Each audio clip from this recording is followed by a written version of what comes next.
And so, ladies and gentlemen, it's my pleasure to introduce our city's new OEM Commissioner, Joe Esposito. I want to start by thanking God. If it wasn't for God's hand on me, I wouldn't be standing here today. I really wouldn't be. So thank you. A close second to God is the mayor. Mr. Mayor, thank you very much for having the confidence in me.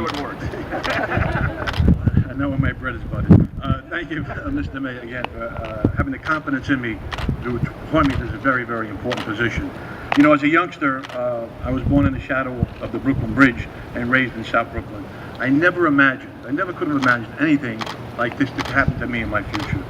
The commissioners who have led this agency before me, there are 4 of them, did a remarkable job. From forming the agency back in the early 90s to leading us through the attack and recovery of 9/11, this agency has done an outstanding job. As my immediate predecessor, Joe Bruno, he has led the OEM through more critical events in his tenure than any other OEM commissioner. Just think of what occurred while he sat in that seat. Tremendous amount of events that he had to handle, and remarkably.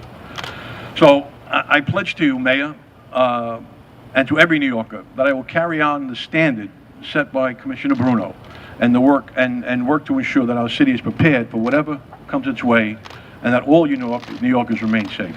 Thank you very much.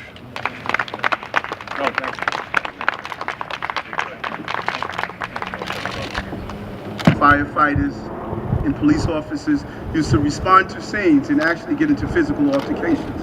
I recall cases where firefighters were arrested for responding to scenes, and police officers in the interaction. So the coordination is important.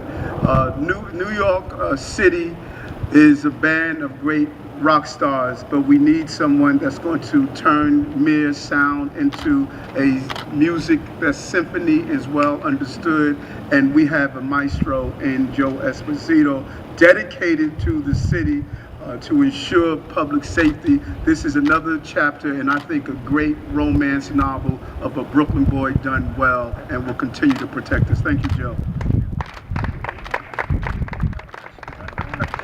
Romance novel. So we're changing your title to Maestro now. Okay. All right.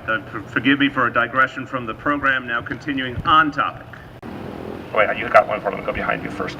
There's a report this week that the police department is reviewing the increase of shootings to the decline of stop and frisk. Are there anything to consider if the analysis comes through that the increase of shooting covers the decline of stop and frisk? No, I wouldn't phrase it that way at all, and I'll start, and Commissioner Bratton will join in. First of all, I would say about Commissioner Bratton, this is one of the most analytical leaders in any field of endeavor anywhere in public service in this country. He is legendary for constantly assessing the work of the agencies he runs. That is why he is the father of ComStat, among other things. This is the way he does things, is to constantly check what's going on and do actual numerical studies to figure out what's working and what's not. Right now, we feel good about where we are. Overall crime is down. The murder rate, obviously, in an improved position compared to last year. We have a long way to go, but so far that's a fact. There are some categories where things are clearly improved. There are some categories where we have to do more work. But right now we're making major additions in some of the most needy areas. A number of troop movements have already happened, moving officers where they're most needed. We have a graduating class next week. We're going to amplify that. Obviously, the efforts of the City Council that led us to take the actions on civilianization. So our overall picture is quite strong, and more immediate changes are happening to even strengthen that further. The number of arrests is at a high number, meaning we see strong police activity at the local level, and that what we see less of is the kind of stops that were not productive. Where, of course, in the past, about 90% of those who were stopped were found to have done nothing wrong at all. We've gotten away from those kind of stops. There's a lot of police activity, there's a lot of arrests, and they're focused on people who've done something wrong. So we feel very good about the overall situation, but I absolutely support every effort that the Commissioner makes to keep analyzing what's working and figure out how best to move forward. Thank you for that question, because I think there's an awful lot of confusion about this issue. Shootings in the city, shootings with victims so far this year, going into this week, we're up about 10%. This week, compared to the same time last week, we're down about 70% in shootings.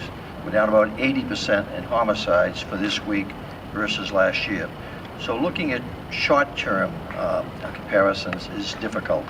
You look over trending over time. I'd also point out that the rate of shootings, that we have about 5 shootings per 100,000 population. The second largest city in the country, the second largest city in the country, Los Angeles, has a rate of about 21 shooting victims per 100,000.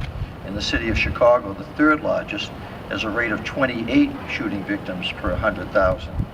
So we are the safest large city in America, even with this spike that's occurred over these last couple of months.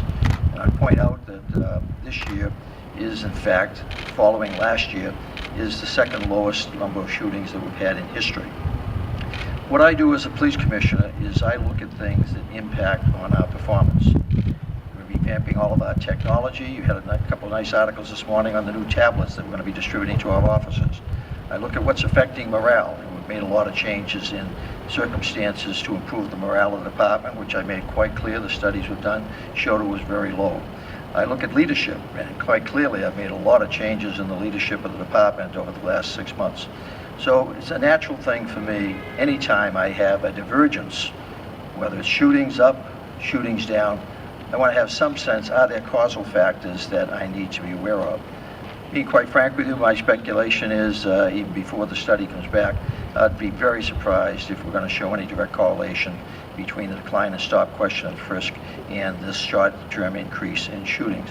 I'd also point out that beginning next week, we'll have almost 1,200 additional officers going out onto the streets of New York City as we begin the summer months. We have an old adage in policing, you put cops on the dots, you tend to usually see that the dots begin to decline very dramatically. We have a lot of cops starting next week. We're going to put on those areas where we've seen that spike in shootings. Thank you.